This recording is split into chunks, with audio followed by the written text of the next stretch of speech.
on disposable products. The restriction is not just for disposable utensils and plastic bags at stores, but also plastic wrappers for wet umbrellas and single-use plastic supplies used for cheering at concerts. Our little discomforts Can bring comfort to the earth. This campaign is brought to you by BEFM, 부산영어방송. The COVID-19 mask mandate has been lifted for public transportation, including buses, subways, and taxis. It's also been lifted in open space pharmacies within large-scale facilities such as shopping malls and stations. However, please be aware that mask wearing is still required in general pharmacies that are separated by doors or glass walls and in other infection-prone places such as medical institutions, nursing homes, and welfare facilities for people with disabilities. And wearing a mask is still recommended on public transit during crowded rush hours. Since masks have been proven effective, we ask that you practice personal caution and preventative measures so we can return to a new normal as safely as possible. This campaign is brought to you by BEFM, 부산영어방송.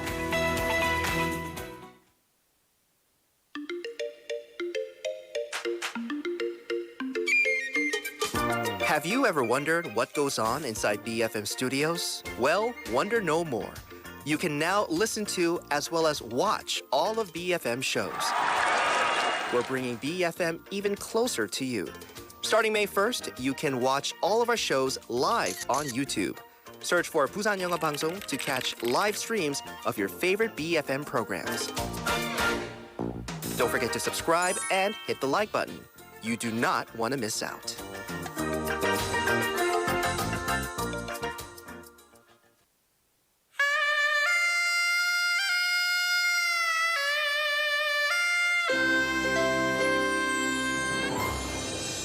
The time is now 7 o'clock.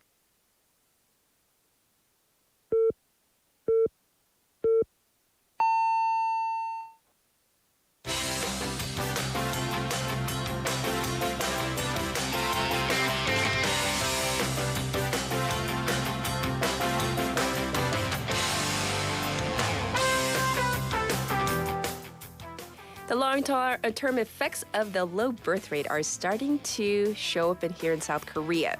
For so long, we've talked about how population equals economic power and national influence. The central bank yesterday released a report proving just that. In 10 years, the number of low-skilled workers in the manufacturing industry will go down by 10%, and industries starting to experience labor shortages starting in 2030. With not much progress in raising the number of the younger population, the country has to utilize its current untapped human resources, including women, seniors, and migrant workers. South Korea basically has under a decade to change the fabric of its workforce, and the country has no choice but to face these challenges. I'm Catherine. This is Morning Wave in Busan on Wednesday, May 10th on BEFM, 부산영어방송.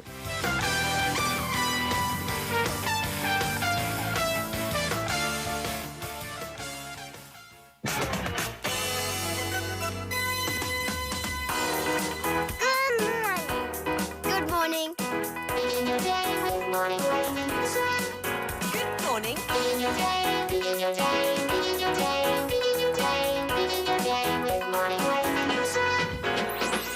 Begin your day with Morning Wave in Busan.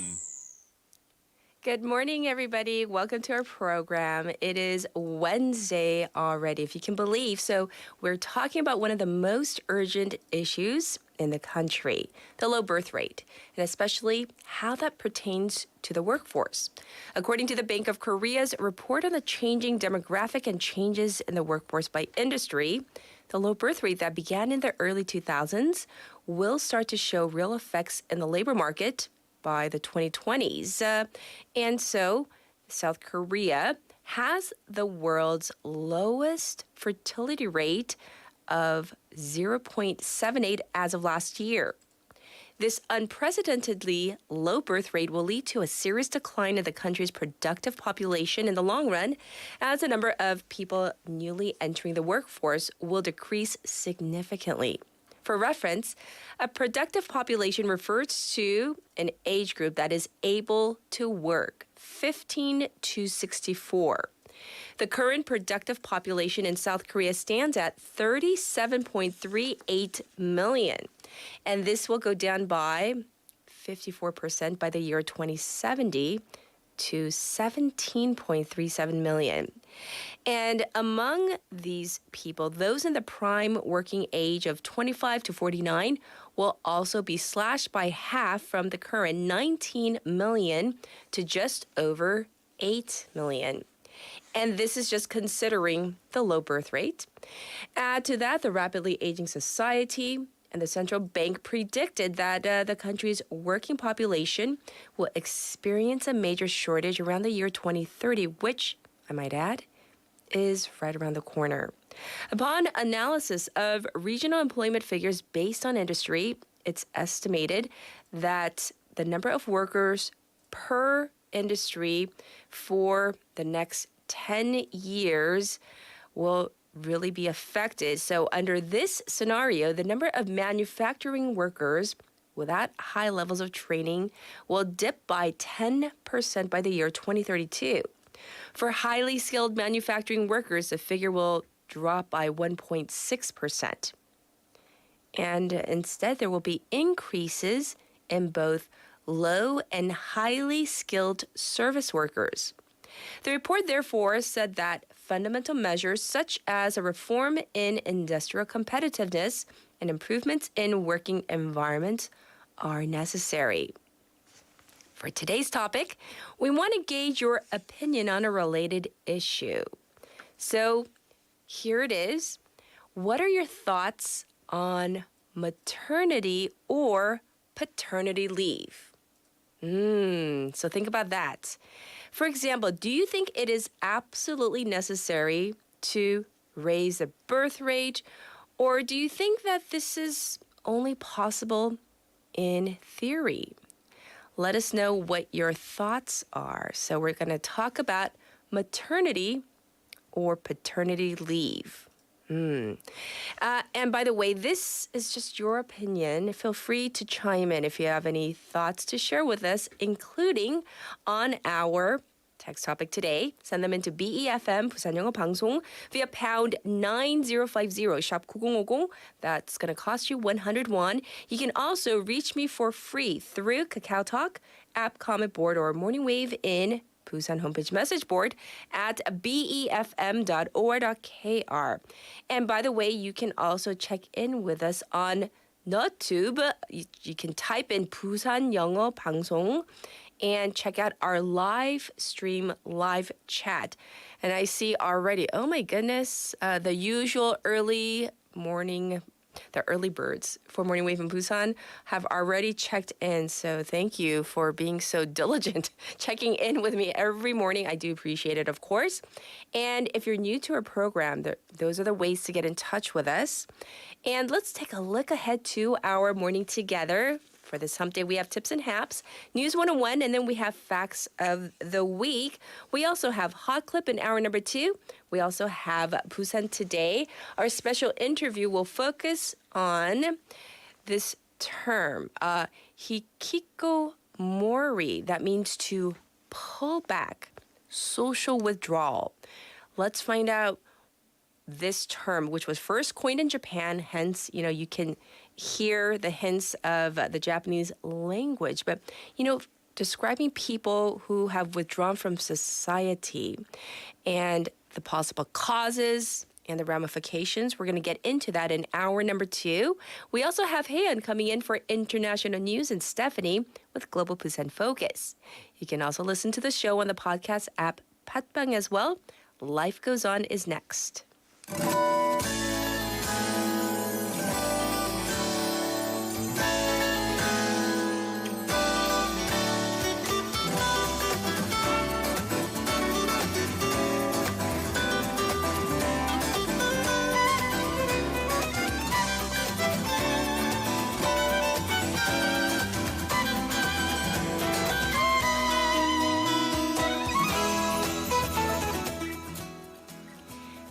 is Life Goes On, where we discuss issues related to the workplace, school, home, and just about everything in between. For the last few years, MZ. That's been the buzzword in the media, in consumer spending, and even in politics. This combination word merging millennials and Generation Z, representing people in their 20s and 30s, became a major demographic used to gauge the younger generation's thoughts and patterns. Well, now there is a new generation in town. Millennials are defined as those people born between 1980 and 1995, and then Gen Z, those born between 1996 and 2010. And then enter Generation Alpha, the newest generation, born between 2010 and 2025. This may shock some of you, but the oldest members of the Gen Alpha group are now 13, as they were born in the year 2010. Combined, they form the Generation Zalpha, Gen Z plus Alpha, those in their teens to early 20s. Consumer industries see this group as a leader of the next phase of trends. And this Zalpha grouping makes more sense, as those in their teens to early 20s have more in common than a 21-year-old and a 42-year-old, as the MZ grouping does. What's notable here is that even teenagers have a high level of spending power. If you think about it, these Gen Alphas usually come from a home where there's just one child, an only child, maybe a maximum of 2 siblings at most. And this means that their parents' resources are focused on these 1, 2, maybe a maximum of 3 children, which means that despite their young age, they can be big spenders. On top of this, the Zalphas are digital natives, having been entertained on tablet PCs and even probably learning how to read on a screen. Experts say that this makes them natural leaders in the digital age, that their fast adaptation to the rapidly changing trends makes them bigger influencers on their millennial and Gen X relatives and parents, as opposed to the other way around. So if you have just gotten used to the MZs, or talking about MZs, you need to brace yourselves for Generation or Gen Zalpha and the trends they bring to the market. This is how life goes on. Oh, and yes, I'm sure many of you, as I do, feel so much older now that we have a new Zalpha now. All right, here is our first song. This is I Wish by Stevie Wonder.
Trying your best to bring the water to your eyes, thinking it might stop.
It is time for Tips and Haps. We have Annie in the studio. Good morning. Good morning. It's hump day. Oh, finally. Are you getting used to the cameras? I'm like, should I look at it or at you? I don't know. It's so confusing. And we have like a couple of messages I want to get to first.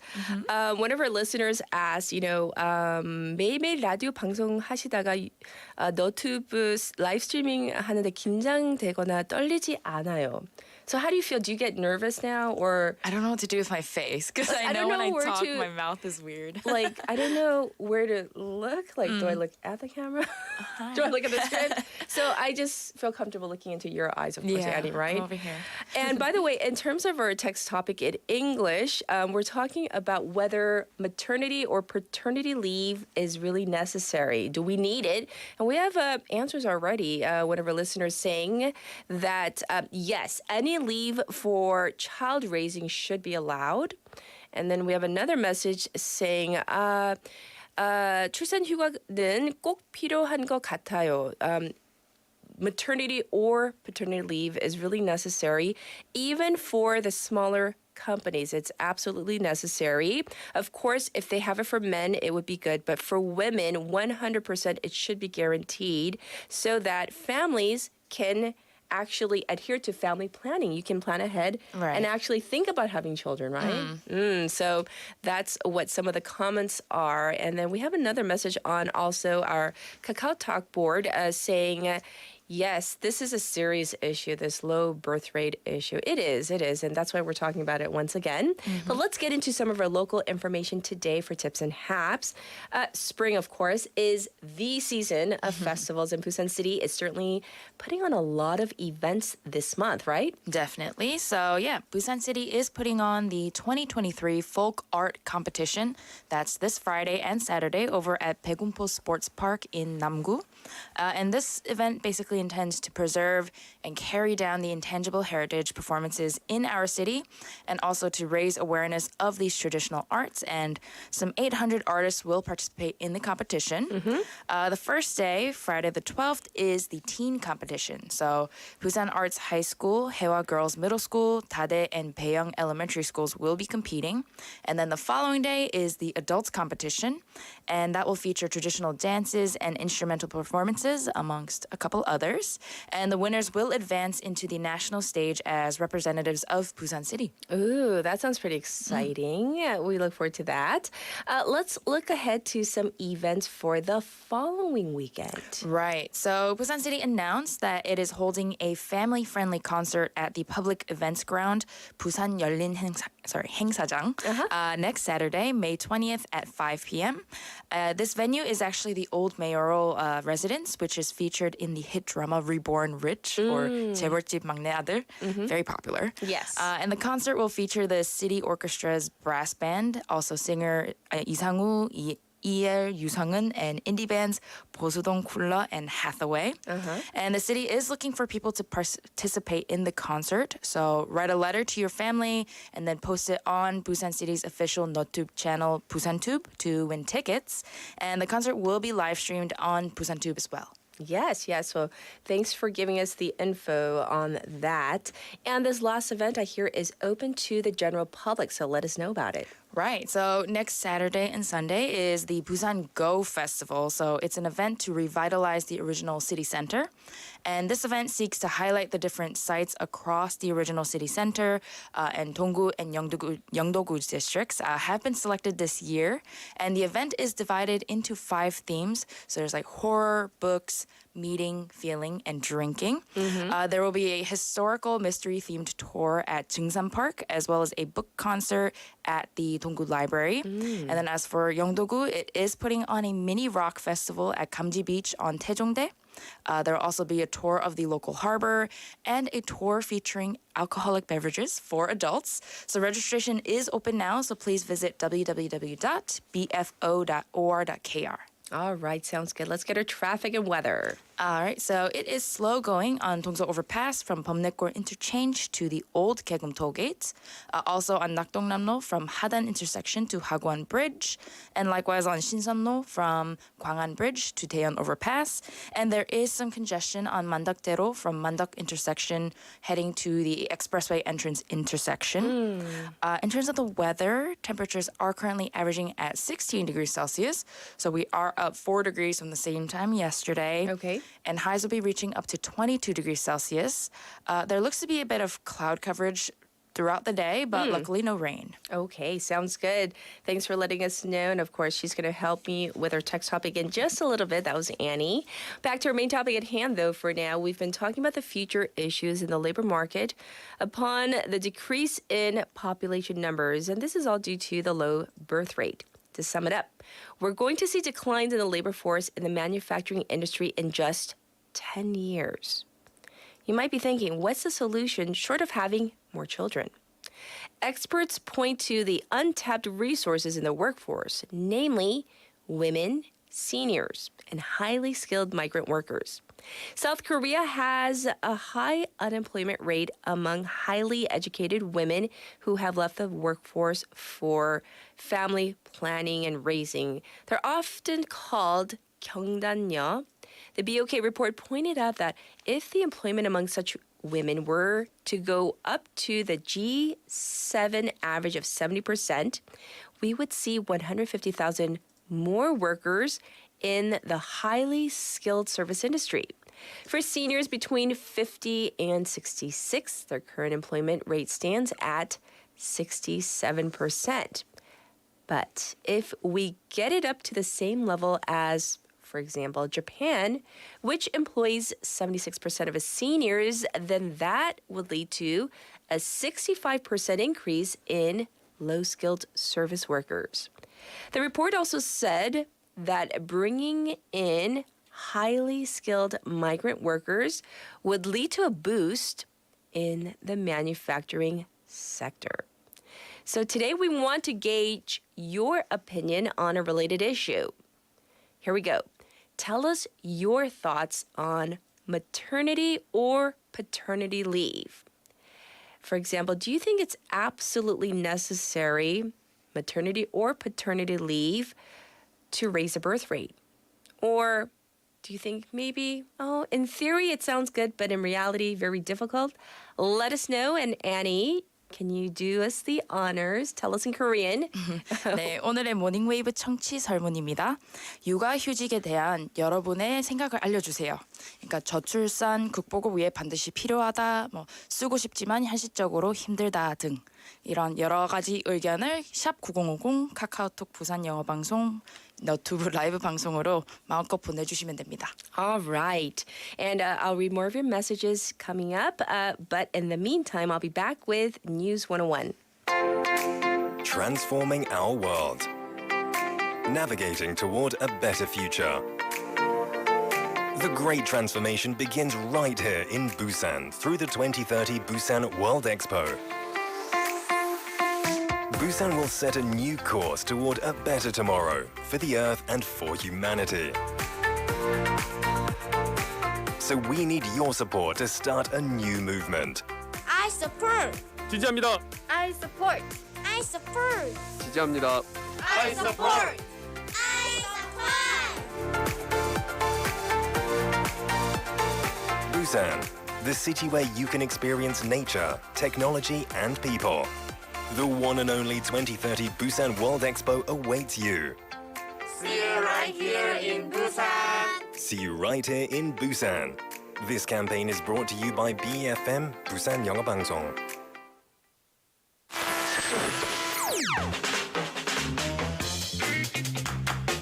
News. This terrifying sound echoes through the chamber. Political debates. Governor, I need to have you both hang up. Experts from a variety of fields. It's challenging. Patients cannot see our faces, and especially... Hear all of these right here on Morning Wave in Busan with Catherine.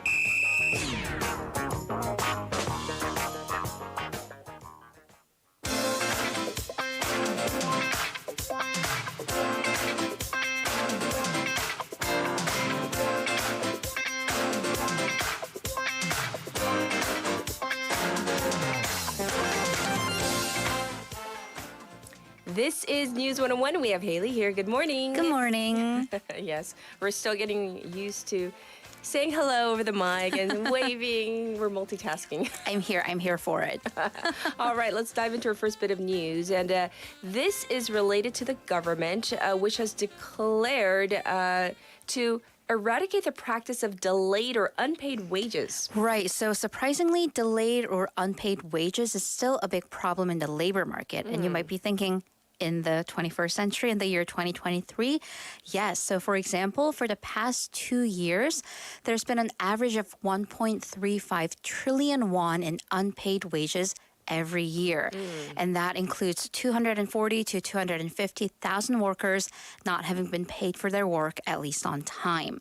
So this is a persistent malpractice in the workplace. So 30% of the total employers who have not paid or delayed their wages have done so 2 or more times, and that accounts for 80% of the entire amount. So people who delay their excuse me. Yes. People who delay their wages once, they tend to do it multiple times. So these habitual wage delays are defined as an employer who has not given wages to for 3 months to his or her employee, or someone who has delayed wages more than 5 times to multiple employees in amounts exceeding 30 million won.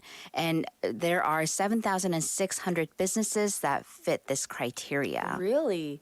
Well, what measures has the government introduced to eradicate this practice? Right. So the People Power Party and the Labor Ministry earlier this week announced their countermeasures. So that includes employers who have habitually delayed their payments. They will face economic sanctions.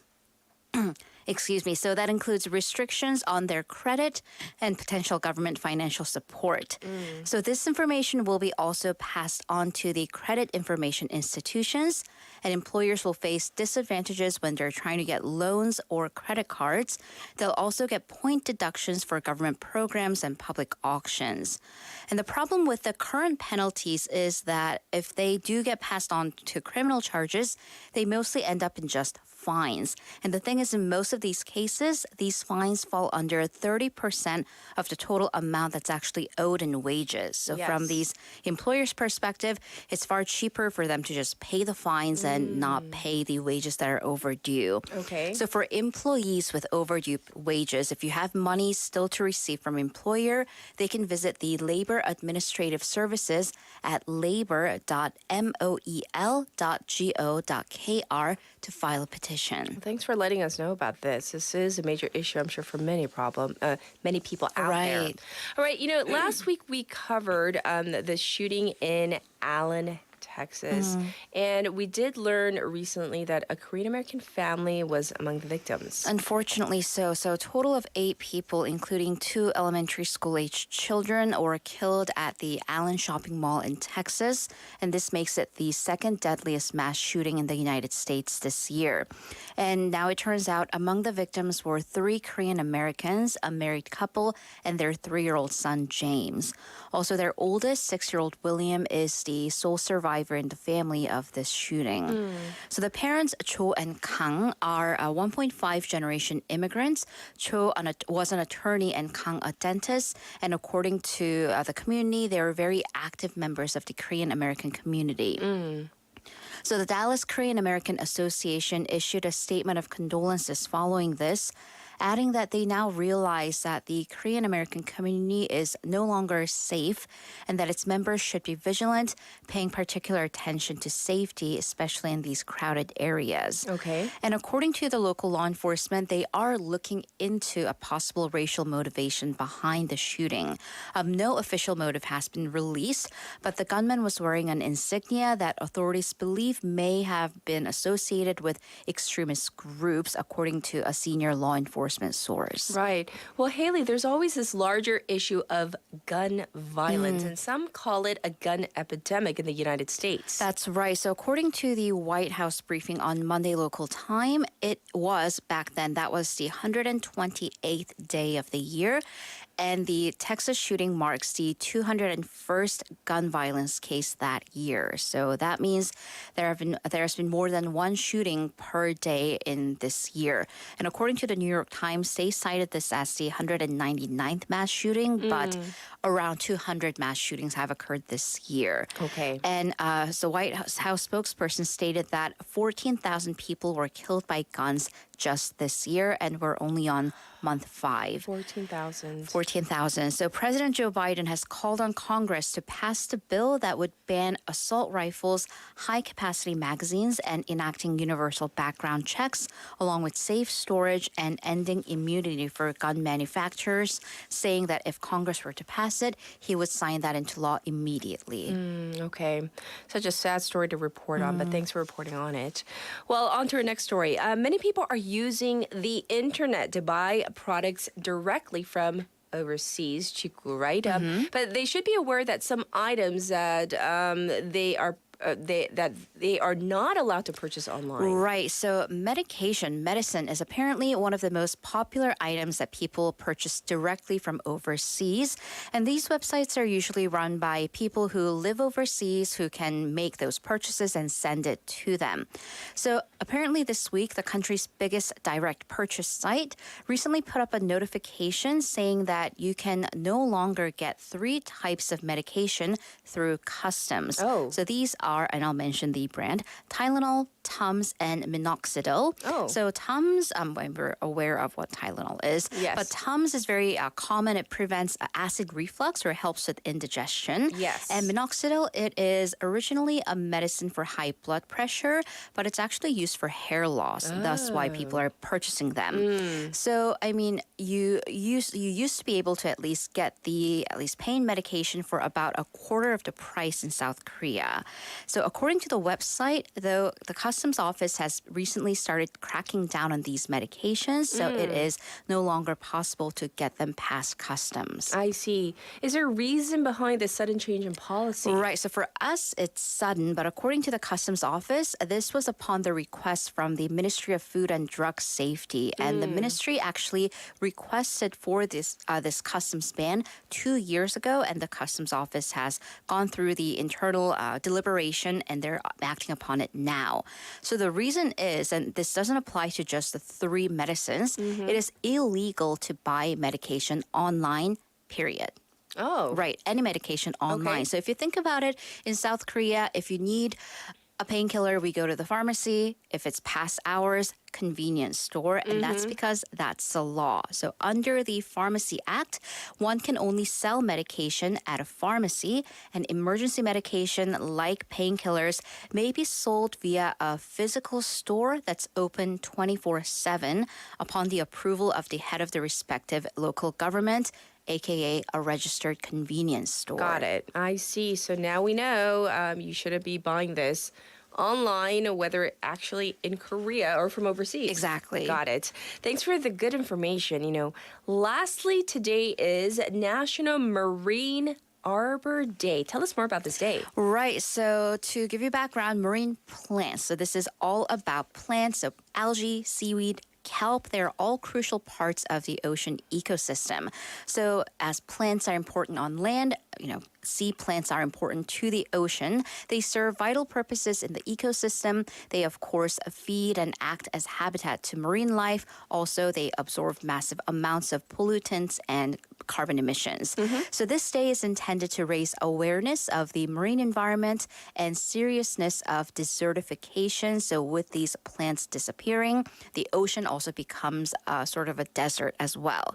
So I know this is not a plant, but adjacent to the marine ecosystems issue is this animal called the Vaquita marina. It's a porpoise, which is a kind of a dolphin. Yes. And it is one of the world's most endangered marine mammal. And the reason I bring this up is because on May 10th local time, so basically today, Mexican officials and conservation group Sea Shepherd, they're launching a 17-day trip to look for the very few remaining vaquita dolphins in the Gulf of California or the Sea of Cortez, which is the only known habitat for this tiny dolphin. I see. And as few as just 8 creatures are believed to be living in the sea, making them almost mythical at this point. My goodness, what's the main cause behind their endangered status? So, as you can guess, illegal fishing, although people are not actually fishing for the vaquita. So, what's happening is the Gulf actually has a zero tolerance policy for any fishing. You can't fish anywhere. Okay. However, illegal fishing here is widespread, and these gill net fishing traps are used to catch the fish called totoba, and their swim bladder is considered a delicacy in China, and they cost up to thousands of dollars per kilo. The problem is that these gill nets also kill the dolphins and other creatures that live in the area. I see. Once again, showing how human action has big impacts on the environment and thus important reminder on Marine Arbor Day. Oh, yes. We're our worst enemy sometimes. Well, thank you for all the news for News 101, and we'll be sure to check in with you tomorrow. Thank you. Have a great day. Everybody, this was Haley. I think we're due for a song break, so here we go. This is Calm Down by Rima and Selena Gomez.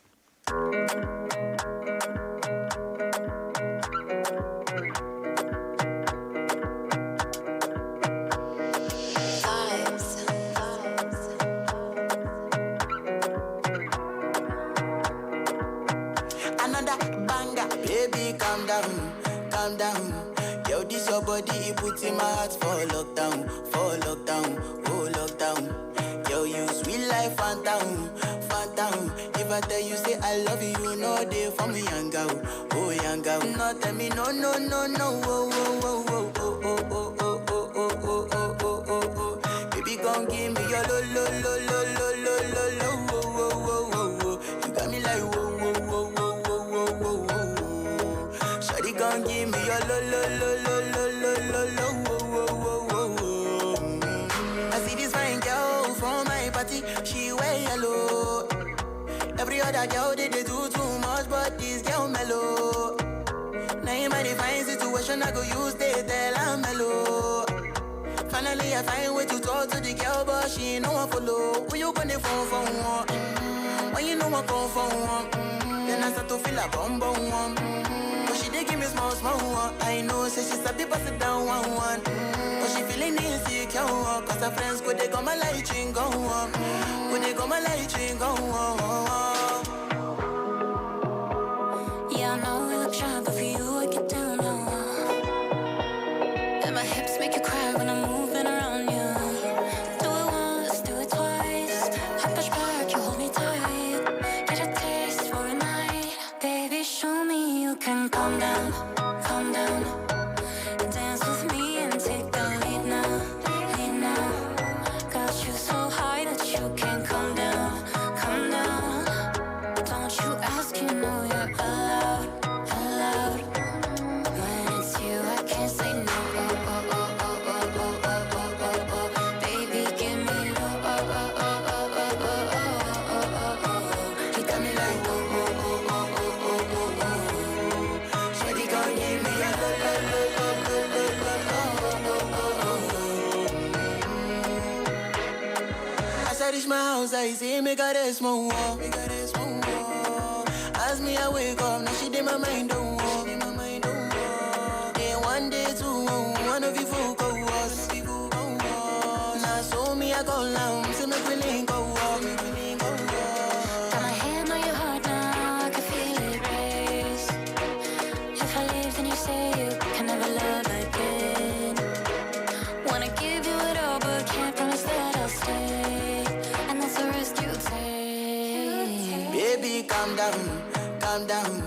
Yo, this your body, it puts in my heart for lockdown, oh lockdown. Yo, you sweet life, phantom, phantom. If I tell you say I love you, no day for me, young girl, oh young girl. No, tell me no, no, no, no, oh, oh, oh, oh, oh, oh, oh, oh, oh, oh, oh, oh, oh, oh. Baby, gon' give me your lo, lo, lo, lo, lo, lo, lo, lo, oh, oh, oh, oh. You got me like whoa, whoa, whoa, whoa, whoa, whoa, whoa, whoa. Shawty gon' give me your lo, lo, lo, lo, lo, lo, lo, lo, oh, oh, oh, oh, oh.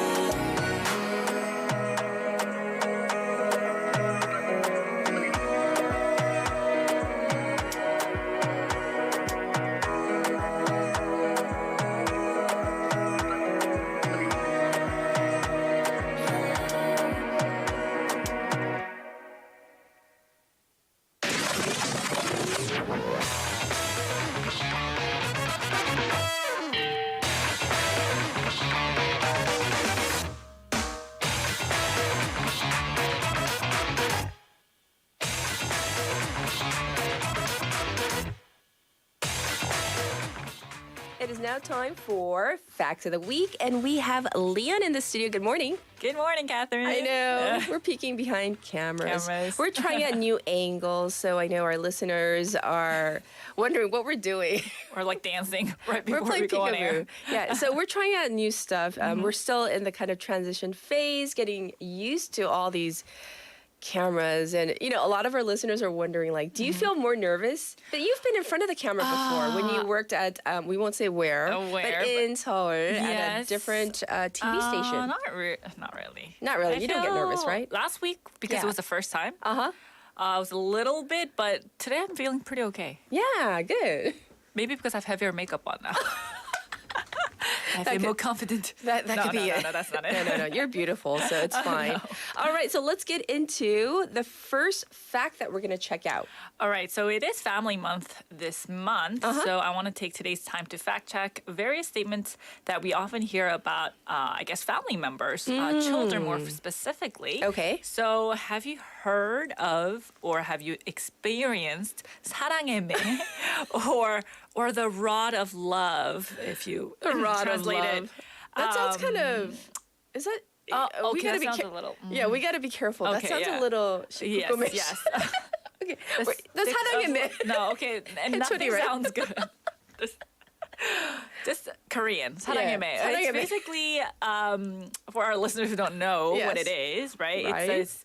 It's what parents. Let's explain. What parents use. Yes. To punish their children. We called it the meme stick. Meme, using like a stick, like a wooden stick. Yes. Or like 밥주걱, right? Or like the rice scooper. Scoopers. Or for me personally, it was the 구두주걱. Or the wooden stick shoehorn. that you use. Oh yes, that's what it's called, right? Yes. You meaning you use it on your kids or your parents use it? My dad used it on me and my grandpa. Oh. No one's hitting their child these days, right? Right. You know what we used to do? I'll be honest, I have a confession. My poor children. They can attest to this. Okay. You know what do you call it? The back scratcher? Oh, yes. 호자손. 호자손? Yes. So we literally wrote on there, mem. But then our Korean at the time wasn't good. So we wrote memestic. That's a little cute. So we wrote me-me-stick, right? And then but we never used it. Right. It was just there as a symbol. Like, if you really misbehave, it might be used on you one day, but we never used it. Because back in the old days, parents like broke it because they used it so much. Oh, seriously? Yeah. Isn't that like abuse? It was abuse. Okay. So what I want to fact check today is using 사랑의 매, or basically physical punishment to your children, is legally acceptable. Legally. Oh, okay, so, this is important. This was kind of interesting because actually this idea of using 사랑의 매, or physical punishment, by our elders, apparently people refer to the law to kind of justify using this physical punishment. Okay. So if you take a look at Article 915 of the previous civil code, which was about the disciplinary rights, it said that the parental authority may take necessary disciplinary measures to protect or educate the person or child. So many parents kind of interpreted this as being allowed to discipline them physically, and was cited as a basis for justifying the use of this so-called 사랑의 매. I see. However, there was an amendment to the civil code in January of 2021. They removed the clause, eliminating the grounds for parents to physically punish their children. Interesting. So has it now become more clear that physical or corporal punishment is not allowed? Has it become clearer? Yes. So under the Child Abuse Punishment Act, violence committed by guardians against children is subject to punishment, making it very clear that physical punishment is and will be never allowed. Nevertheless, there are many people who do not know about this abolition of disciplinary rights. In a survey conducted by the Green Umbrella Children's Foundation in April of 2021, 67% of parents and 80% of children said they did not know about the abolition of the disciplinary rights of the guardians. The survey was conducted once more last year, and about 79% of the adults said they still did not acknowledge the abolition of the disciplinary rights. So here's another reminder for our listeners, perhaps the older generation who are still making use of. It's no mystic. No, it's not. It's illegal. Don't do it. Allowed by any means. Right. And does it do any good though? Also, like, does it really work? I don't know because I haven't used it, but I always have the temptation. Like, should I be like my daddy and my grandpa? And just no. But it is tempting. It is tempting. I've had many temptations, but I've also read that if you use corporal punishment on your children, it can go very wrong because you're also teaching your children that it's okay to hit other people. Right. So that's why, although I was tempted, I always kind of stopped myself because I don't want to teach my kids to be violent to others. Exactly. Yes. Very interesting. So what's next? All right, so the next statement is again about children. Okay. This one, let's fact check this one. Minors cannot be punished for crime. Oh, this is such a hot issue. Yeah. Right. So a lot of children and adults oftentimes thinks, minors who are defined as those under the age of 13 are not punishable by law if they commit a crime. But this is not necessarily true. So Korea's criminal law states that the actions of those who are not 13 years old are not punished, but they are called criminal minors. So it is true that they cannot go to prison, but under the Juvenile Act, they can still go to what's called a detention center. Yes. So of course, depending on the outcome of the hearing, there are various measures such as consignment of custody or probation. But if the crime is serious enough, the child will be sent to juvenile detention center for up to 2 years. It is not legally called punishment, but you do have to, the child has to live apart from the family and friends. So in a way, we can interpret it as a kind of a punishment. Sure. So the statement, minors cannot be punished for crimes, is a little misleading. Technically, they cannot, but they can still be sent to juvenile detention centers. Right. In the States, we call them juvie hall, right? Juvie it's hall. the same thing, detention center. That is a form of punishment, though. When you think about it, being away from your family is punishment. So I can understand why you wanted to break this down. Let's move on to our next fact we're going to check out. All right. So let me ask you, Catherine. Okay. In your standard, how much do you think you need to walk a day to stay healthy? Like in terms of steps. In theory, you hear about the 10,000 steps. Everybody's heard of it, right? Yes, the 만보 걷기, right? Right. I don't know. I hope you're going to tell me it's a myth. Because you're not doing it anyway? I'm not doing the 10,000. I do walk so a lot. hard. It's hard. 10,000 is really hard. That's a lot more than you might think. Yes. Some of us have, those smartwatches or even devices. Do you have one? I don't have a smartwatch, but I have an app on my phone that supposedly measures, Right. And I have to say, unless I'm like consciously thinking about taking those extra steps, for a while I was into it. So I would I would walk up. I live on the 20th floor. So I would walk up the 20 flights and then I would be miserable for the rest of the day. Because 20 flights is a lot. Oh, that is a lot. Why miserable though? Because I was just because you because you feel like I felt like, I'm so out of shape. I went up the 20 flights and then it just wasn't a good motivator. So I was just like, maybe not the 20 flights. Maybe just walking in general is good. Right. Walking is good. Please bust this myth. Okay, I will today. Okay. So 만보 걷기, we're taking 10,000 steps a day. Yes. It's always difficult for me as well, like you mentioned. So let's check this one. Now that it's the perfect season to take walks and strolls outside, is it important to take 10,000 steps to live longer? So a research team at the University of California at Los Angeles in the U.S., they released a study showing that middle-aged people have a significantly lower risk of death if they walk more than 8,000 steps a day. So let's make a note here for the numbers. It's not 10,000, it's 8,000. So you should feel much better about yourself when you reach just 8,000. Yes. The research team's report titled The Association of Death Rate and Daily Walking Patterns in American Adults. It said that it collected data from 3,101 adults with an average age of 50. And they wore speedometers for a week, and the cause of death was investigated 10 years later in relation to the number of steps recorded for each of these participants. Okay. Depending on the days that they walked more than 8,000 steps, participants were divided into categories of 0 days, 1 to 2 days, and 3 to 7 days. So it's 3 categories. Okay. Results show that the greater the number of days that the participants walked over 8,000 steps, lower the risk of death caused by various diseases, including cardiovascular disease 10 years later. To put it more specifically, on average, the risk of death decreased by 15%. If the average day of 8,000 steps was 1 to 2 days a week, the risk of death fell by 17% if it was 3 to 7 days. You gave us a lot of numbers, but all I heard was significant drop in death risk. So I guess walking is good to you. Good for you. Right. What about according to age, though? Yeah, so the power of walking 8,000 steps was much greater for those aged 65 or older. Those who did not walk more than 8,000 steps, even for a single day in a week, had a risk of death of increased death risk of 40%. Ooh.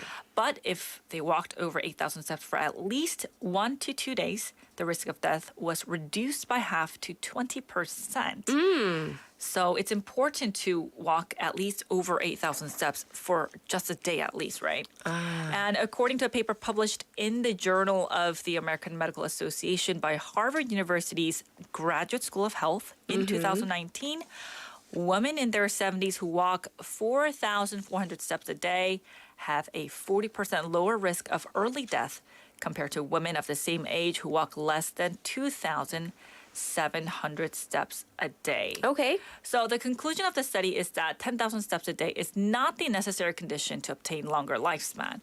Rather, those who walk about 8,000 steps have half the risk of dying from diseases, such as, again, like heart attack, than those who walk 4,000 steps. So in a nutshell, if we had to summarize, what would you say? 8,000 steps. Let's make that a goal. I can see. Now that you have given us good information, I can accept that. Our goal is now 8,000 steps. Right. And the funny thing is, after I researched this yesterday, I was walking around my house like mindlessly. I was like, I need to reach 8,000. 8,000. Hope this lasts. All right. Hey, maybe you can help us with our text topic real quick. I'm going to get it out to the listeners and your take on it real quick as well. Maternity or paternity leave, do you think it is necessary? Oh, as a mother of two? Of course. Like, are you asking me both is necessary or it's just either either both? Or. I think both is so necessary. Oh, okay. This is coming from a young mom. So I'm going to actually get to some of our messages real quick. We have Tejin Club Neem who says, we must let women use maternity leave without having to worry about their careers getting cut off. Yay, yes. I agree with you. Households with a single income, they're afraid of having children due to the high housing prices and high cost of living. However, unless you work for a public corporation or large company, it's hard to use maternity leave. It's true, parental leave, maternity or paternity leave, it might be difficult. An Jusong-nim says, maternity leave is a must. We need a labor reform so employers can give time off to workers. We need flexible working hours so people can concentrate on their work. And lastly, we have one more, Lee Sang-hyun-nim. There needs to be a change in social perceptions, including consideration for people who have children, and a sense of communal child rearing for the community to raise the future generation together. Wow. Such thoughtful messages so early in the morning, and I thank you for that. Well, we are going to get to our final song for hour number 1, so here it is. This is Save Your Tears by The Weeknd and Ariana Grande. In a crowded room, you look so happy when I'm not with you. But then you saw me, caught you by surprise. A single teardrop falling from your eye. I don't know why I run away. I'll make you cry when I run away. You could have asked me why I broke your heart. You could have told me that you fell apart. But you walked past me like I wasn't there, and just pretended like you didn't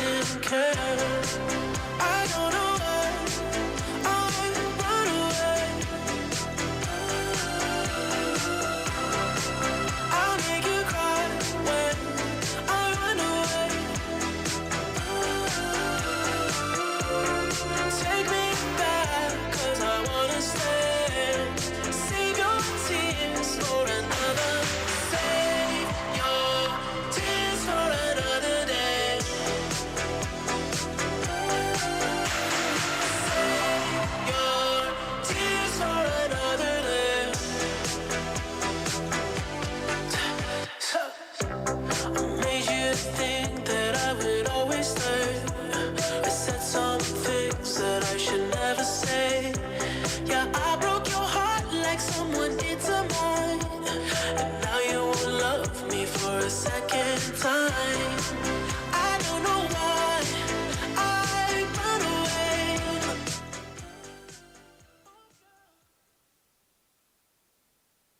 지글지글 움직인대.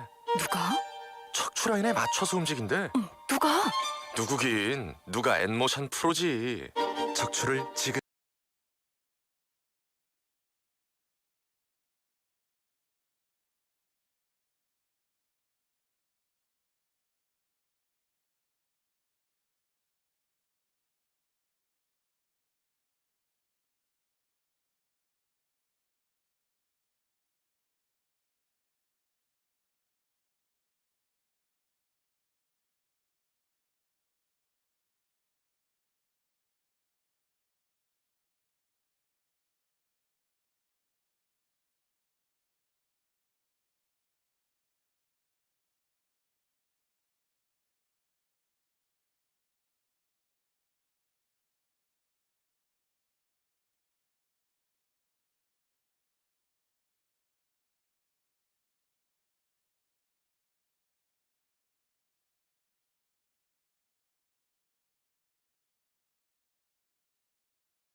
자연과 사람, 부산에서 누리는 모든 것을 사랑하는 그는 부산의 변함없는 한데에 늘 감탄합니다.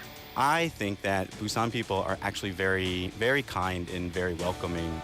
If I seemed a little lost, there was always someone that was there to ask me if I needed help. They're more seriously friendly than it's very serious. I very seriously want to help you. 부산의 한결같은 모습도 늘 감동을 주지만 이제는 부산의 미래를 꿈꾸며 2030년 부산의 새로운 도약을 기대합니다. Busan people are very proud of their city. They want to share the city with everyone. If we get the World Expo, it'll really put Busan on a global map. 세계 박람회가 어울리는 도시, 미래를 향한 힘찬 도약. 부산에서 출발한 파도는 이미 세계를 향해 뻗어나가고 있습니다. 2030 부산 세계 박람회. 부산이 시작하고 대한민국이 함께 이뤄갑니다. 이 캠페인은 지역과 함께하는 든든한 동반자 BNK 부산은행과 함께합니다.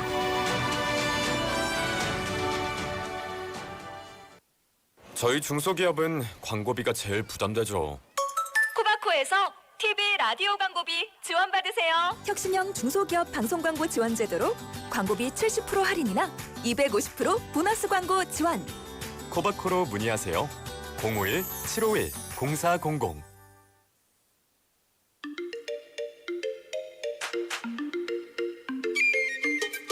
Have you ever wondered what goes on inside BFM studios? Well, wonder no more.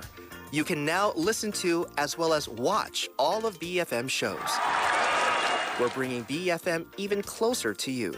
Starting May 1st, you can watch all of our shows live on YouTube. Search for 부산영어방송 to catch live streams of your favorite BFM programs. Don't forget to subscribe and hit the like button. You do not want to miss out.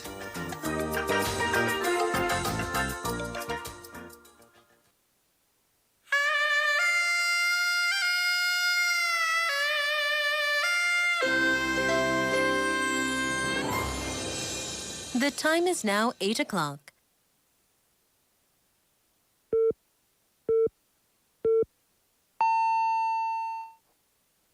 And now, begin your day with Morning Wave in Busan.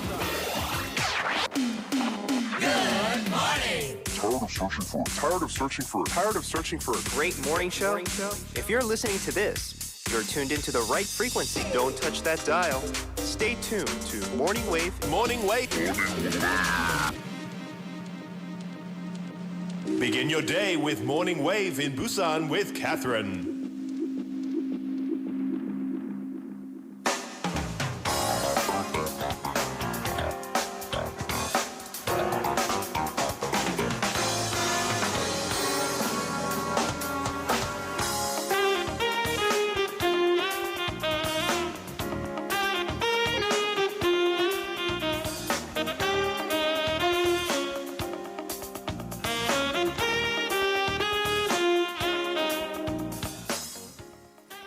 For today's hot clip, it's kind of all over the news. It made international headlines. The fact that a very famous actor has become a father again. And you might think, what's the big deal? People become dads all the time. Well, the actor is none other than Robert De Niro. You know his name, right? Of Godfather and Meet the Fockers, so many amazing films. The Intern, that was really popular here in Korea. Well, in an interview with ET Canada, he very casually announced that he has become a father for the 7th time at, I guess you could say, the ripe age of 79. Here are three clips from E! News, ET Canada, and ABC News. Robert De Niro is taking on the role of new dad. E! News can confirm that the 79-year-old has welcomed his 7th child, though the identity of the baby's mom has not been made public. Robert first shares the news in an interview with ET Canada, revealing he's now a father of 7, adding, "I just had a baby." The Oscar winner has 6 children from previous relationships. He has 2 kids, including 51-year-old daughter Drina and 46-year-old son Raphael with his first wife Diane Abbott. In 1995, he welcomed twins with his ex-girlfriend, actress Tukey Smith, and he shares his 24-year-old son Elliot and 11-year-old daughter Helen Grace with his ex-wife Grace Hightower. Robert and Grace filed for divorce in 2018 after more than 20 years together. I gotta know, what's your love language, Robert? Like, how do you show your love? Well, I believe in being loving with my kids, and sometimes you have to be stern about stuff. I mean, there's no way around it with kids.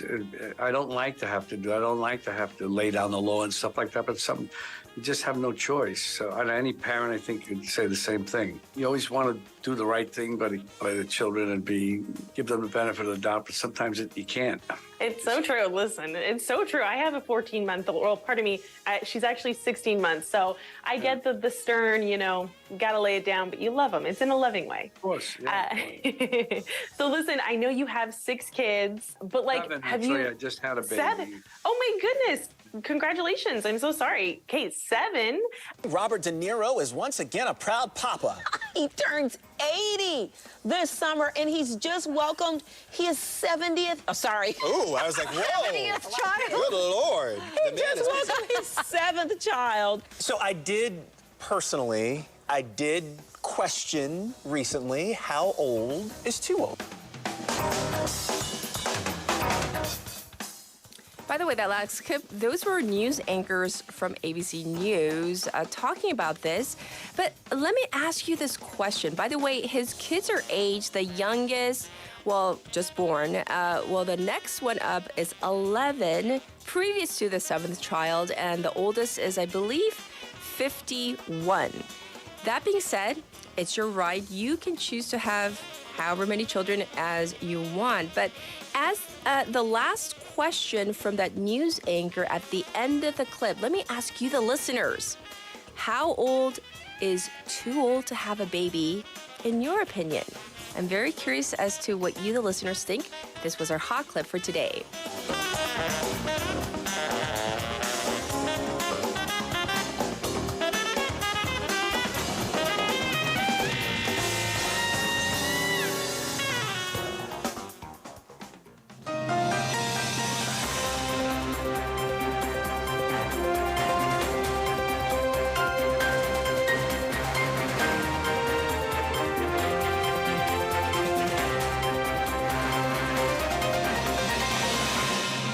Highlights. Investment firm had nabbed over suspected stock manipulation. A key suspect in a large-scale stock manipulation case that has recently shaken the local financial markets was detained by prosecutors yesterday. Na Dong-yeon, head of an unregistered investment consulting firm, was apprehended at his home at around 10:25 a.m. and taken to the Seoul Southern District Prosecutor's office, according to the prosecutors, who formed a joint investigation team with the Financial Services Commission and the Financial Supervisory Service 11 days ago. La's firm was at the center of the recent collapse of stock prices of 9 companies. About 1,000 investors are said to have suffered a huge loss estimated to be between 800 billion won and 1 trillion won.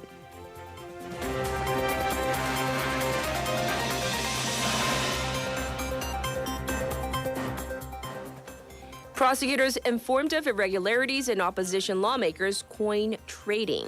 The state financial crime watchdog, the Financial Intelligence Unit, FIU, had detected suspected irregularities last year involving opposition leader Kim Nam-guk's cryptocurrency trading and handed over related data to the prosecution, officials said yesterday.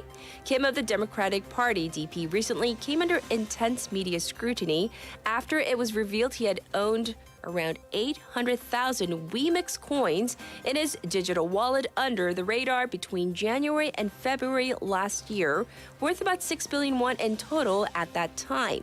An official at the Seoul Southern District Prosecutor's Office said prosecutors are reviewing whether to seek a search warrant again to look into the money flow behind Kim's cryptocurrency trading.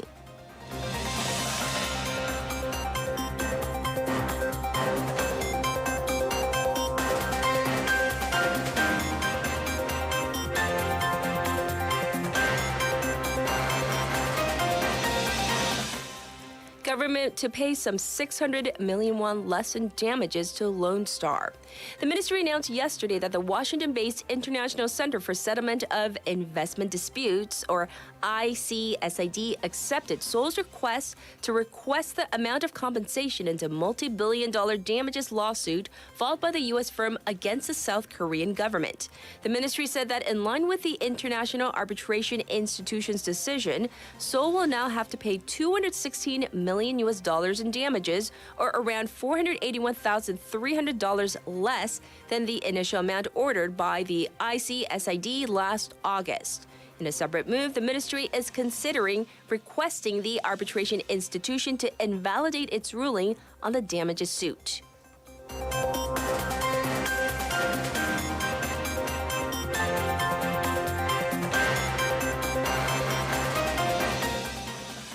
New Jeans sets Guinness World Record for fastest K-pop act to hit 1 billion Spotify streams.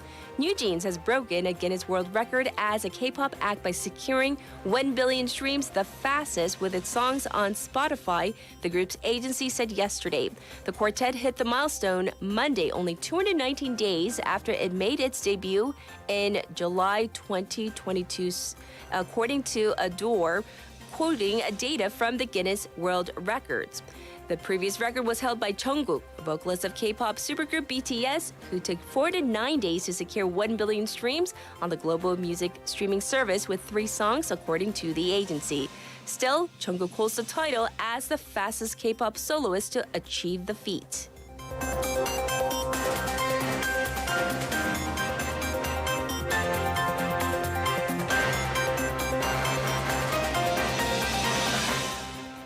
Russia marks Victory Day with new strikes on Ukraine, but pared back parade. Russia fired cruise missiles at Kyiv on Tuesday local time and paraded troops across Moscow's Red Square for its annual celebration of victory in World War II, pared back amid shortages of manpower and arms at the front after a failed winter campaign in Ukraine. In a fiery 10-minute speech in front of the Kremlin, President Vladimir Putin thundered against Western global elites and said civilization was at a decisive turning point. Underlining how the war has isolated Russia from most of Europe and put Ukraine closer to the West, EU Commission President Ursula von der Leyen was visiting Kyiv, where she called Ukraine the beating heart of today's European values.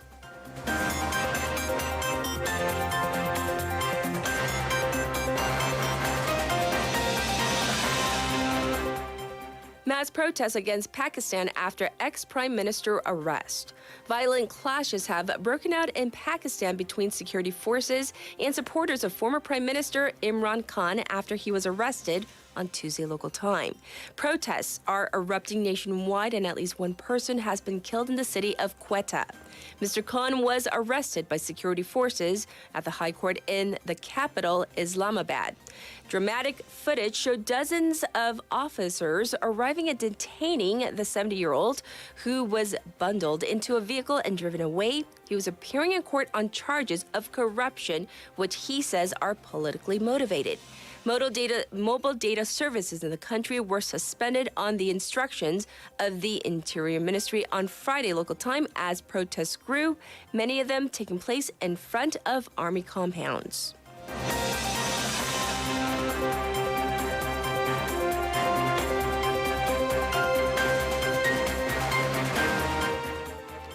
Jury finds Donald Trump sexually abused E. Jean Carroll in civil case. A Manhattan federal jury found that Donald Trump sexually abused E. Jean Carroll in a luxury department store dressing room in the spring of 1996 and awarded her $5 million for battery and defamation. He does not face any jail time as a result of the civil verdict. While the jury found that Trump sexually abused her sufficient to hold him liable for battery, the jury did not find that Carroll proved he raped her. Trump did not attend the trial. Like any defendant in a civil case, he was not required to appear in court for trial or any proceedings and has a right not to testify in his own defense. Carroll left the courthouse after the verdict without speaking to reporters.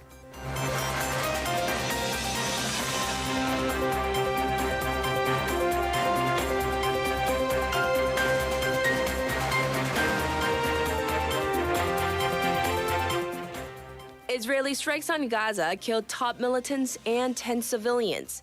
At least 15 Palestinians, including 3 commanders of the military group Islamic Jihad, have been killed in Israeli airstrikes on the Gaza Strip. Palestinian health officials said 8 women and children were among the dead. Another 22 were injured.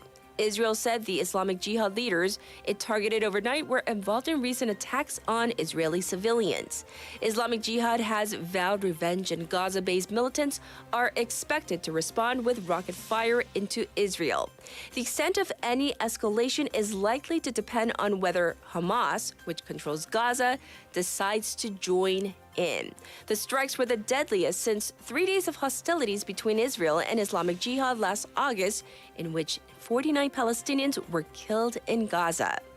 This was News Highlights.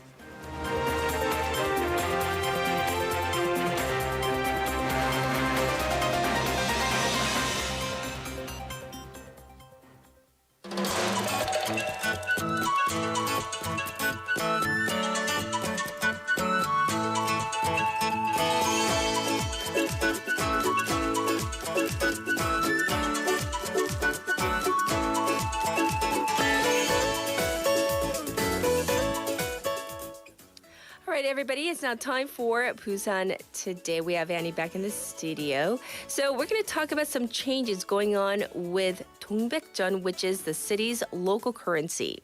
Right. So Busan City has been working to create a more self-sustaining system for the city's local currency, 동백전. And there are some major changes coming in for the second half of the year. So starting in July, cashback rates will differ based on the size of the store or the company. And this is basically to offer higher rates for the users and offer more benefits for the small businesses. Well, what are the new cashback rates? What are the new cashback rates going into effect in July? Can you tell us about the details? Right. So for businesses with under 1 billion won in annual sales, which basically accounts for 97% of 동백전 partners, yes, the city will tack on an additional 2% for a total of 7% cash back. And then for businesses that reported between 1 and 3 billion won last year, they will get the usual 5% cash back. And then for companies with over 3 billion won in annual sales, there will be no cash back, although you can still use your 동백전 card. The 동백전 app will also go through the necessary updates to reflect these changes and provide information on what businesses around you provide how much cash back. I see. Well, it's always kind of being updated, and I know it's very popular in our city. All right, next up, Busan City is conducting an inspection over seafood origin labels. Right, so this is a part of Busan City's preemptive preparations before the release of the contaminated wastewater from the Fukushima power plant. The city is of the position to conduct concentrated crackdowns against violations on countries of origin labels for imported seafood. So Busan City has formed a cooperative body with the district and county offices, as well as relevant public organizations. And this month, the inspectors will look over live red sea breams, that's chamdom, live scallops, karibi, and sea squirts, monge. Also, please note that starting July 1st, 5 items, including scallops, yellowtail, sea squirt, and abalone, will be required to have the country of origin labels if they are imported. Okay. And failure to have the country of origin label can result in under 10 million won in fines, and also affixing the wrong country of origin can result in under 100 million won in fines. Oh, yes, and that's always to protect the consumers out there.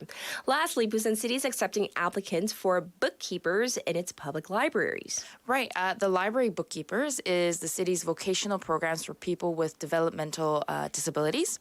There are currently 10 spots open across 7 different libraries, and the bookkeepers will be in charge of shelving, sanitizing the books and desks, and also assisting the librarians.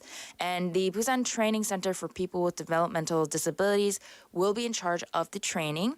And this program is open to those 18 or older.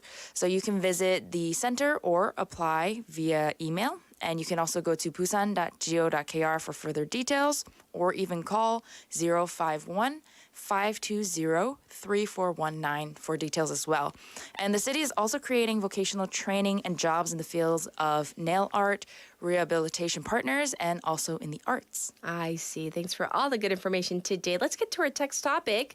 So here is something we're going to call the Morning Wave in Busan Listener Survey. We want your thoughts on this. Your thoughts on maternity or paternity leave. So together we might call it parental leave. Do you think it's absolutely necessary to, for example, plan a family and also to raise the birth rate? So listeners, tell us what you think, or do you think this is only possible in theory? I'm very curious as to what you're thinking. I know some of you have already participated, and let's turn to Annie for a topic in Korean. 네, 오늘의 모닝웨이브 청취자 설문조사입니다. 육아휴직에 대한 여러분의 생각을 알려주시면 됩니다. 그러니까 저출산 극복을 위해 반드시 필요하다, 또는 쓰고 싶지만 현실적으로 좀 힘들다 등 여러 가지 의견을 마음껏 보내주시면 됩니다. Thank you for that. And of course, we'll check in with you tomorrow. Thank you, Annie. All right, bye-bye. And I'll be back with our special interview. Busan has proved to be the globally competitive host city of many major international events such as 2005 APEC Summit, 2011 High-Level Forum on Aid Effectiveness, and 2014 ITU Conference. Now, we aspire to host the 2030 World Expo here in Busan. 2030 Busan World Expo will be a gift to our future generations. Busan is the place to be to connect to Eurasia and to the world and experience the future. We create our future in our home city of Busan. Future, innovation, progress. 2030 Busan World Expo.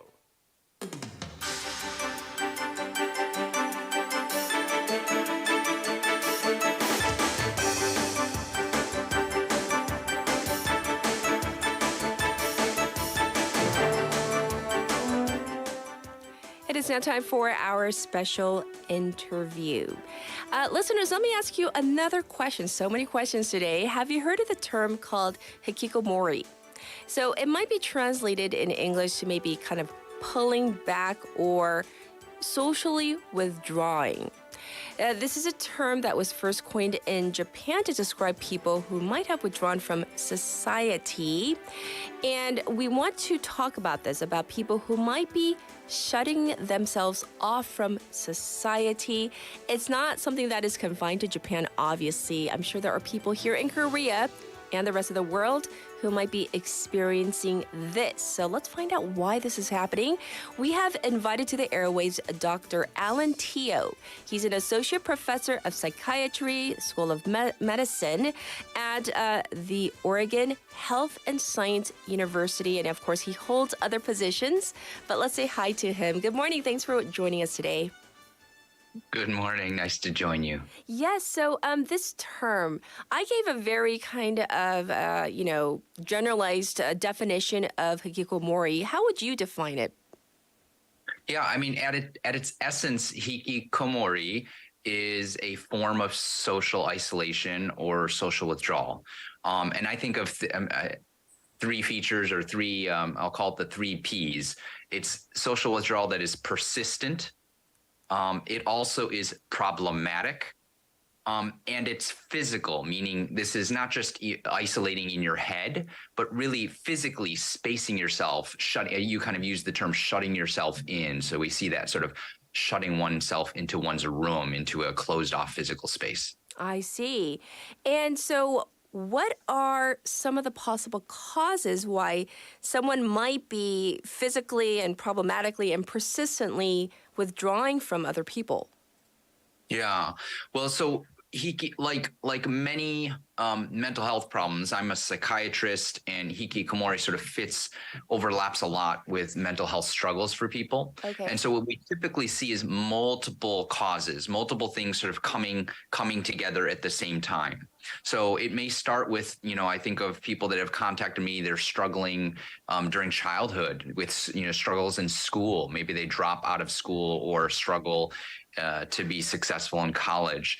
But it's not only, again, sort of a social problem or a school problem. There's often anxiety, mood problems, phobias that are going on a psychological level. So something in the physical environment, the social environment, the psychological component too. There's often also things with your relationships, right? Social withdrawal at its, the feature of it is that you're withdrawing from other people too. And so often there's difficulties. Maybe that's a difficulty with your family, relationship with family members, but it could be other types of relationships too, challenges with those social connections. I see. Well, for some people, the hikikomori term, we might envision younger people who are kind of doing this, but is this kind of something that transcends age, or is this a term mostly about people of a certain age group? No, you're exactly right, Catherine. Hikikomori is not limited to a certain age group or demographic. So age is quite simply not part of the definition. It's not a requirement. Neither is gender. That said, we do see that hikikomori tends to be more common in younger individuals. It tends to start, again, usually in adolescence. And we do see that it's more common in boys or men than women, folks of other genders. And why do you think that might be, this difference? If we look at just the numbers, that there might be more males, that tend to exhibit this type of behavior? Yeah, so there's probably speculation here, but there's probably some biological component. And the other thing is, I think men, speaking as just a man myself, I think social relationships are not necessarily valued in the same way among men. Okay. And so I think, we definitely see, at least in the U.S. society, I think there's a favoritism among women to spend more time together. I think of my wife having her girls' night out. And this is, of course, among adults, but it's relatively uncommon to have a guy's night out compared to a women's night out. So it may not, I think there's some social undervaluing of social connection under men that I'd love for us to kind of overcome a little bit. Well, what about this? In terms of any type of way to address hikikomori or even treatment, are there ways to address this? Yeah, so we're actually conducting some research right now, reviewing the literature, like medical studies that have been that have looked at treatment. The unfortunate news, kind of the short answer, is that there's very little data out there. There have only been a few studies where they test what we call interventions. There was one study in Korea, for instance, that did look at home visitation, someone coming into the home. And that's possibly helpful, but they're just, the short answer is we really don't have enough data to comment about what works or doesn't work. Ah, I see. Well, what are some signals, some signs or warning signs that family members or friends should be on the lookout for? Because we definitely don't want our loved ones or even our neighbors or acquaintances withdrawing that much from society. Yeah, the first most obvious thing would be spending an exorbitant amount of time, again, alone, staying in one's room. Let's say you're a parent and you have a child, and your kid is just not coming out of their room. Now, I want to be very clear here for just a second that time alone and solitude is not a disease. Time alone is a wonderful thing. Yes. We spend time on this. So I want to be very clear that is not the disease or the problem. But when you see that in combination with less communication, let's say, or your child, I'm thinking of children who don't feel like they can confide in their parents or friends. You see that their communication is shutting down. They're spending more time alone. And for hikikomori, our sort of threshold is if you're spending 4 days a week, so more days in the week than not, 4 days or more of a week, not going out of the home, that's kind of a trigger or the threshold for our definition, the definition of isolation within hikikomori. I see. Well, I do want to thank you so much for your time and your expertise on an issue that is affecting so many people, once again, not just in Japan, but all over the world and definitely here in Korea. Thank you. We appreciate it, Dr. Teo. You're welcome. Thank you. All right, everybody, this was our special interview. And as Dr. and Professor Teo pointed out, some of the warning signs, he mentioned an exorbitant amount of time alone in the room, but not that just by itself, plus a reduction in just, less communication, not confiding in friends or family members. And he also mentioned 4 or more days of not venturing out of the home. Those may be warning signs, and I definitely hope we can be on the lookout for some of these signs in our loved ones. So once again, that was our special interview. It is now 8:28, and after our traffic update, I'm going to read further messages. So first up, it's slow moving on Byeonglo from the Wondong interchange to Suyang Tunnel. Also busy on Byeonglo from Daeyeon Tunnel to Gwangan Tunnel. It's looking busy on Jungwangdaero in 2 areas. First up, from Songbong Junction to Samjeon intersection, and secondly from Sojongcheon intersection to Bugok intersection. As for the weather, it is going to be intermittently cloudy. It is currently 19 degrees Celsius. That's up 4 degrees compared to yesterday, and our expected high is 22. However, the ultrafine dust levels are bad right now. So in terms of some of your messages, let's see. 이상현님 saying 관심과 대화가 기본. Yes, conversation and having interest in other people, that is the basic. Those are the basics, right? So I agree. I mean, having an interest in other people, not being so self-centered and thinking about me all the time. I know sometimes we're all guilty of it, me included, but if we can pay attention to other people, yes, definitely that would be good.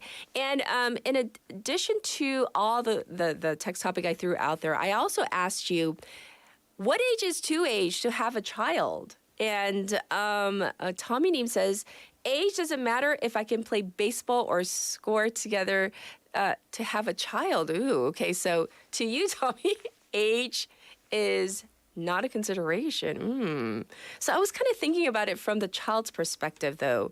If, I were born into the world And my father was 79 or 80 at the time. But as you're growing up, maybe, you no longer have your dad. I don't know. That would be a little sad. That's just my personal opinion, though. So don't take it as any type of judgment or anything like that. So thank you for your comments. I'll read more in a little bit. In the meantime, I'll be back with international news. But first, we're going to get to our song break. This is You Are Not Alone by Michael Jackson.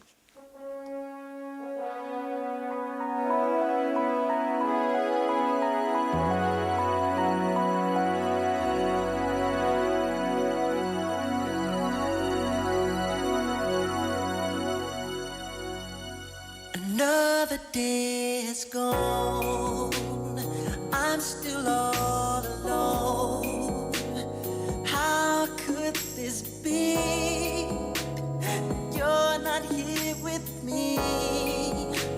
You never said goodbye. Someone tell me why did you have to go and leave my world so cold? Every day I sit and ask myself, how did I slip away? Something whispers in my ear and says that you are not alone. I am here with you. Though you're far away,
It is now time for international news. We have Han in the studio. Can you say hello and maybe a little wave? Good morning, listeners and viewers. It's great to see you on this Wednesday morning. Absolutely. So we're going to dive into our first bit of news, and it's an unfortunate story. It's been revealed that a Korean-American family was among the victims of this recent mass shooting in the United States. So give us some of the details. Yes. Last Saturday local time, there was yet another mass shooting in a suburban shopping mall called Allen Premium Outlets in Allen, Texas, this time taking the lives of 8 people and wounding 7. Now, identities of the victims have been revealed, and they include a 26-year-old civil engineer from India, a 20-year-old security guard, 2 elementary school students who were sisters, and a Korean-American family. The Cho family had just celebrated their oldest son, William's 6th birthday a few days before, and they were all going to the mall to exchange some gifts. However, 35-year-old mother Kang Shin-young and 37-year-old father Cho Gyu-sung and the 3-year-old youngest son, James Cho, were killed tragically in the shooting.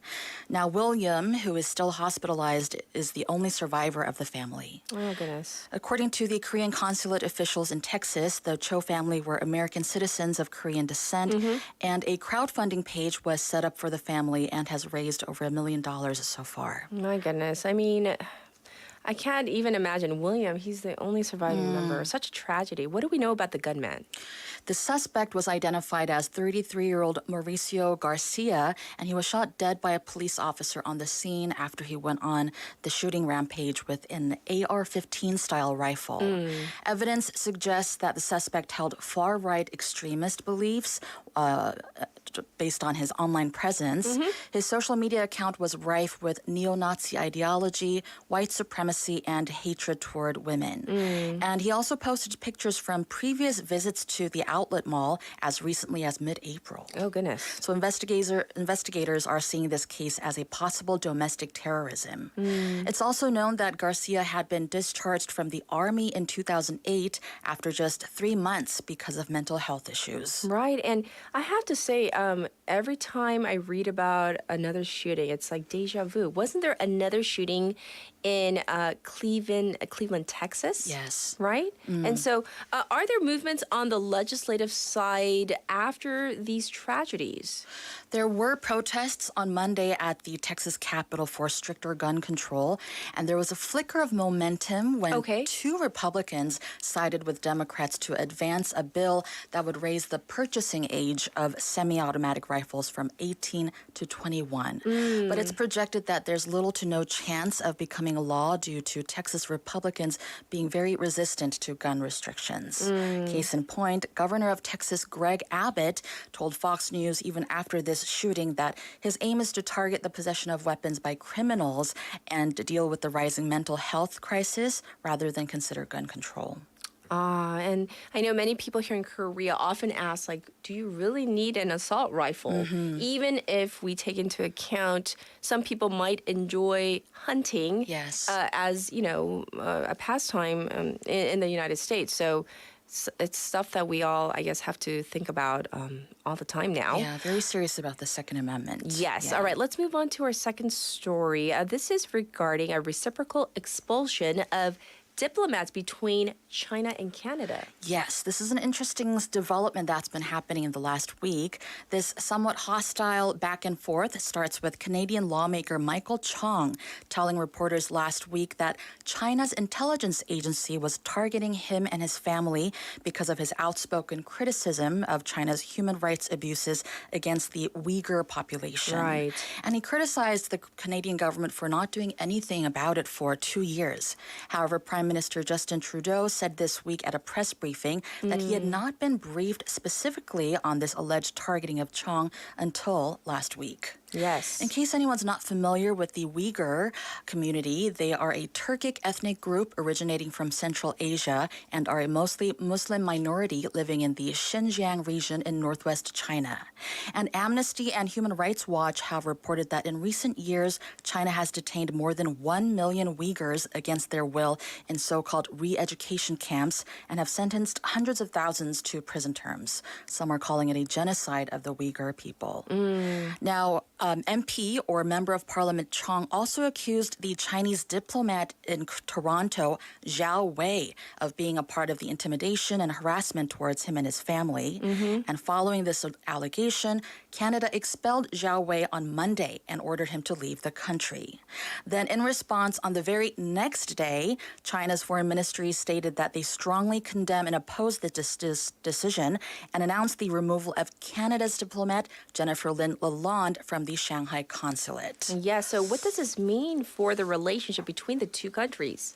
Diplomatic relations between these two countries have been strained since 2018 when Canada arrested Meng Wanzhou, an executive of Huawei Technologies, on fraud charges by the United States. And 10 days after that, even though China denies this, 2 Canadians were arbitrarily detained on spying charges in retaliation by China. Yes. However, all 3 were freed in 2021. And with the current situation, Canada's Foreign Minister Jolie explained that the decision to expel China's diplomat was made after careful consideration. And as it stands, China denies any interference in Canada's internal affairs and claims that MP Michael Chong's claims are baseless. Right. So we'll continue to keep an eye on that particular relationship. But we're going to move on to our next story for now. Vietnam plans to crack down on anonymous social media accounts. What's this about? Yes. Vietnam's government is trying to stop people from using anonymous accounts for illegal activities such as online scams. So unverified accounts on both local and foreign social media platforms, such as Facebook, are asked to comply with these new regulations. Now, these measures are expected to be enforced by the end of this year, but it's unclear how. And according to state media, authorities will monitor and possibly block anonymous accounts. This is the latest in a series of restrictions put on social media users in Vietnam as part of the Telecommunications Law Amendment, which still has to be passed by lawmakers. It's in the works. Last year, social media platforms were required to take down fake news within 24 hours rather than the previously mandated 48 hours.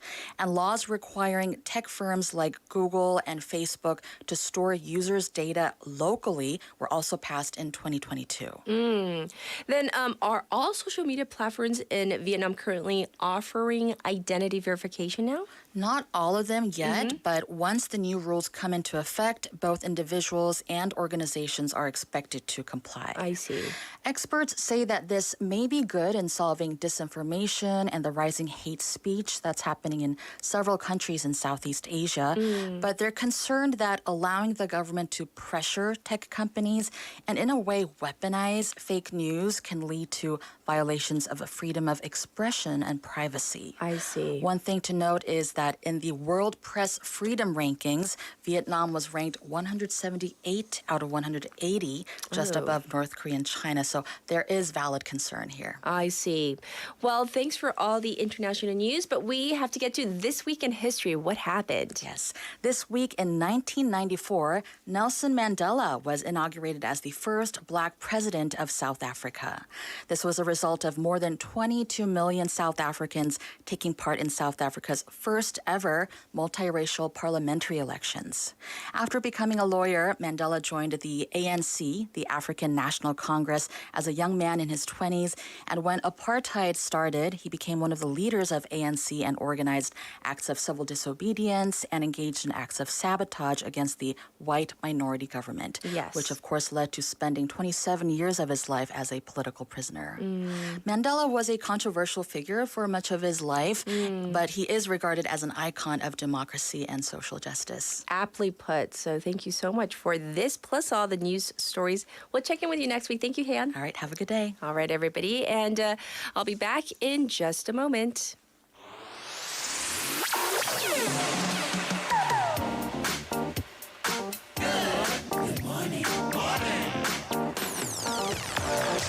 Morning Wave in Busan wakes you up with trendy music, hot issues, and the most updated news every morning. Begin your day with Morning Wave in Busan with Catherine.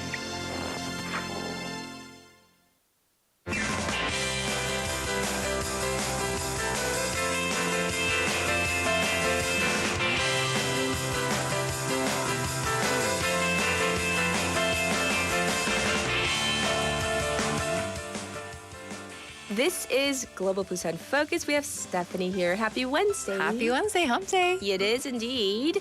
So what is our topic for today? So we're going to be talking about the decreasing number of honeybees around the world today.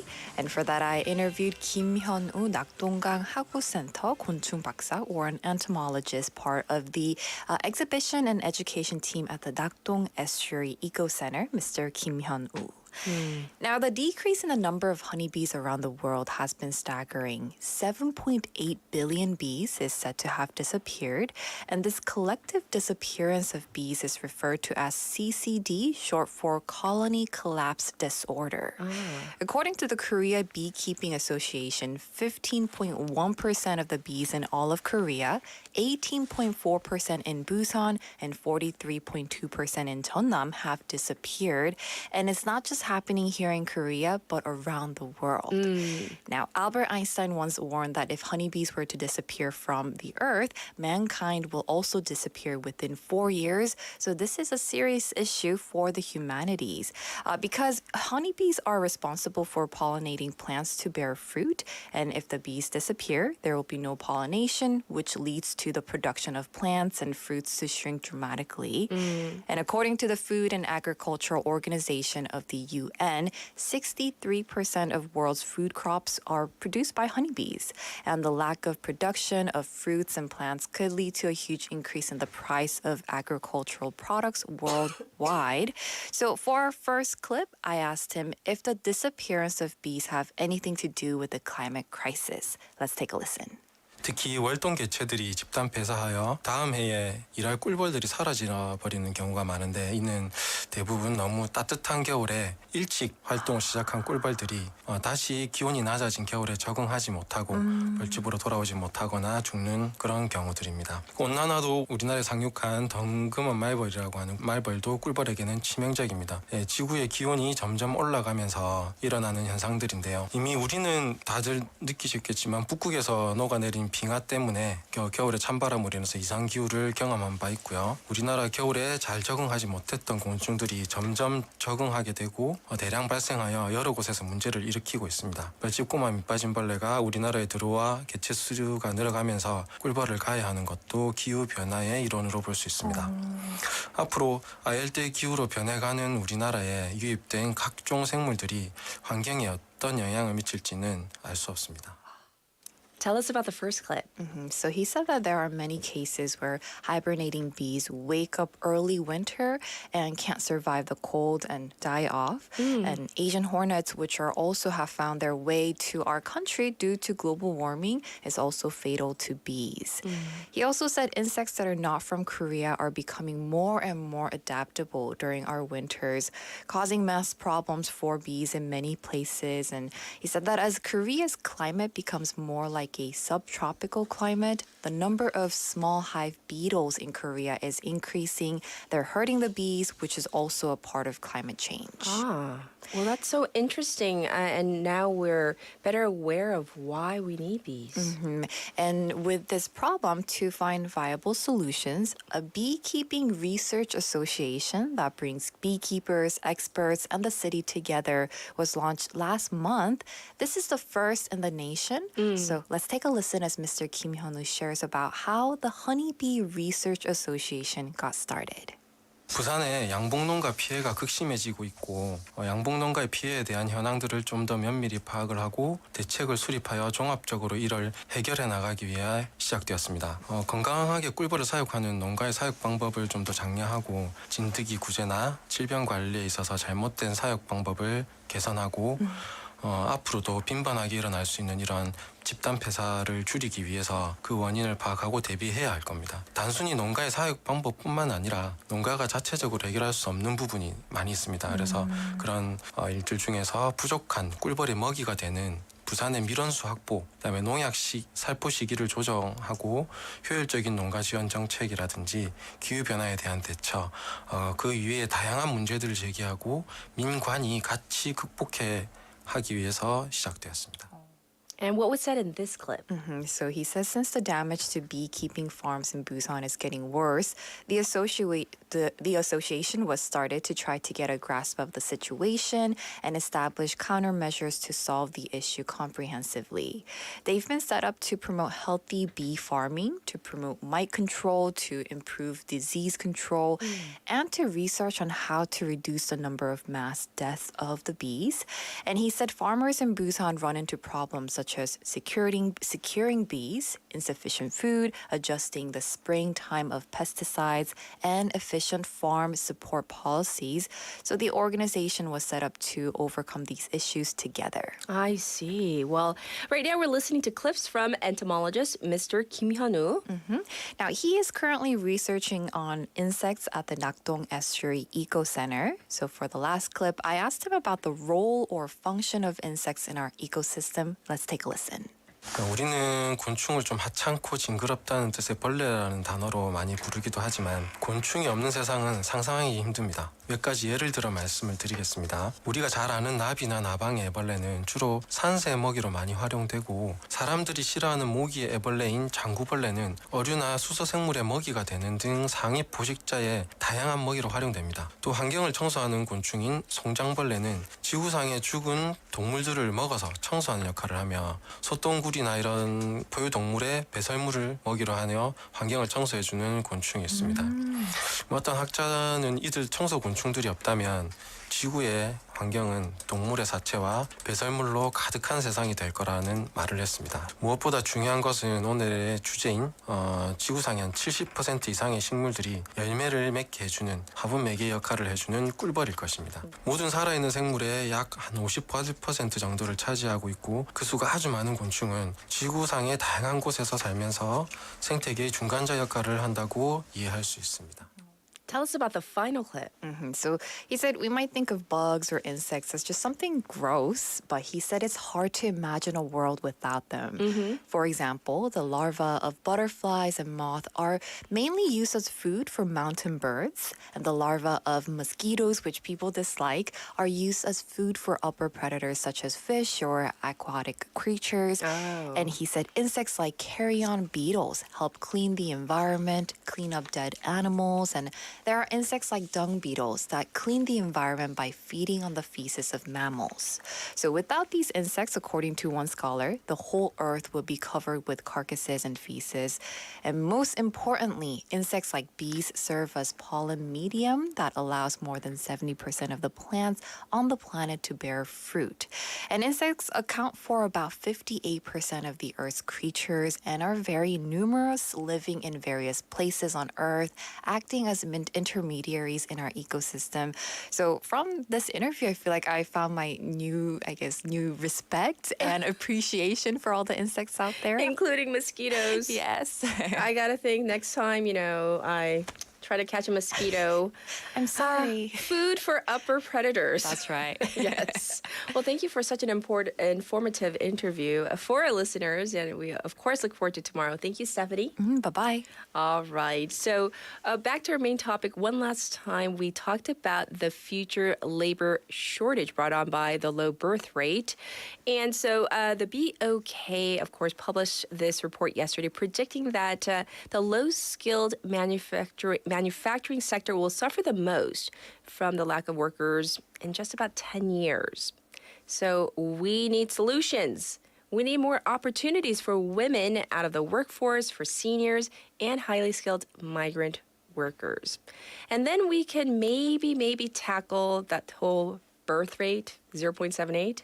If we don't have parental leave, maternity, and or paternal leave, as so many of you said, it's so important. It's a necessity, as many of you chimed in. Thank you so much for all your messages. And I do appreciate you taking the time to type in such lengthy and thoughtful messages early in the morning. And we're going to end it on this one, 다행이다 by 이적. This is a good one. Have a wonderful day. Bye, everybody. 머릿결을 만질 수가 있어서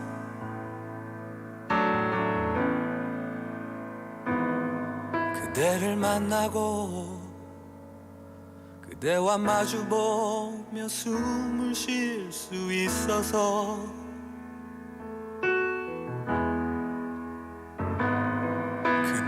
안고서 힘이 들면 눈물 흘릴 수가 있어서 다행이다. 그대라는 아름다운 세상이 여기 있어줘서.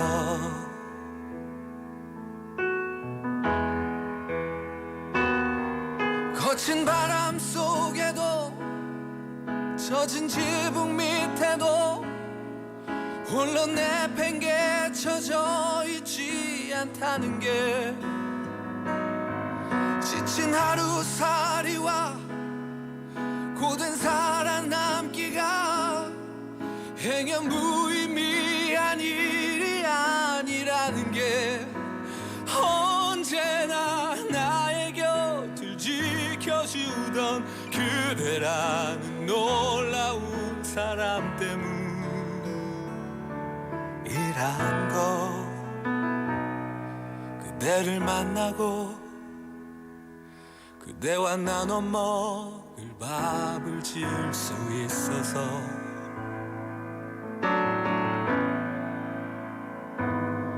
그대를 만나고 그대의 저린 손을 잡아줄 수 있어서.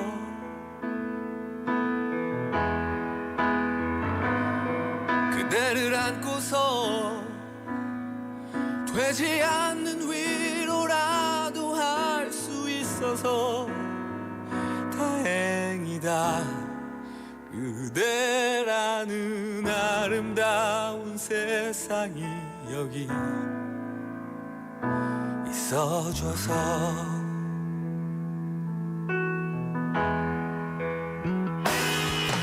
거친 바람 속에도 젖은 지붕 밑에도 홀로 내팽개쳐져 있지 않다는 게